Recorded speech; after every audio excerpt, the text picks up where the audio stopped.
Hi friends, Sankranti cinema అంటే ఎంత సందడిగా ఉంటుందో మీకు తెలుసా? ఇప్పుడు తెలుస్తుంది. ఎయిట్వాంగిసిపై బ్లాక్ బస్టర్ సంక్రాంతికి వస్తున్నాం గురించి అందరూ మాట్లాడుకుంటున్నారు. వెంకటేష్ దగ్గుబాటి యాక్షన్ హీరోగా తిరిగి వచ్చేశారు. ఈసారి ఒక మాజీ పోలీస్ ఆఫీసర్ ఫ్యామిలీ మ్యాన్ గా కనిపించి మనల్ని అలరించబోతున్నారు. అది కూడా ఒక క్యారలింగ్ రెస్క్యూ మిషన్ లో భాగంగా. మీనాక్షి చౌదరి, ఐశ్వర్య రాజేష్, సాయి కుమార్ వంటి అద్భుతమైన తారాగానంతో ఈ యాక్షన్ కామెడీ సినిమా మీకు ఎమోషన్స్, నవ్వులు, పారాన్ని పంచుతుంది. హాస్యానికి, యాక్షన్ కి కేర్ ఆఫ్ అడ్రసాయన్ అనిల్ రావిపూడి దర్శకత్వంలో వస్తున్న ఈ సినిమా ఈ సంక్రాంతికి మీకు పర్ఫెక్ట్ ట్రీట్ అవుతుంది.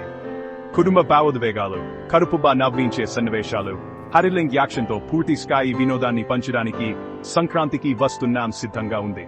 అసలు సంక్రాంతికి వస్తున్నాం గురించి అంతలా ఎందుకు మాట్లాడుకుంటున్నారంటే, ఎందుకంటే ఇది కేవలం సినిమా కాదు, ఇది సంక్రాంతి సంబరం. టికెట్స్ బుక్ చేసుకుని మనతో కలిసి సందడి చేయండి. ఈ సంక్రాంతికి వస్తున్నాం తో గొప్ప జమాకాలు సృష్టించుకుందాం.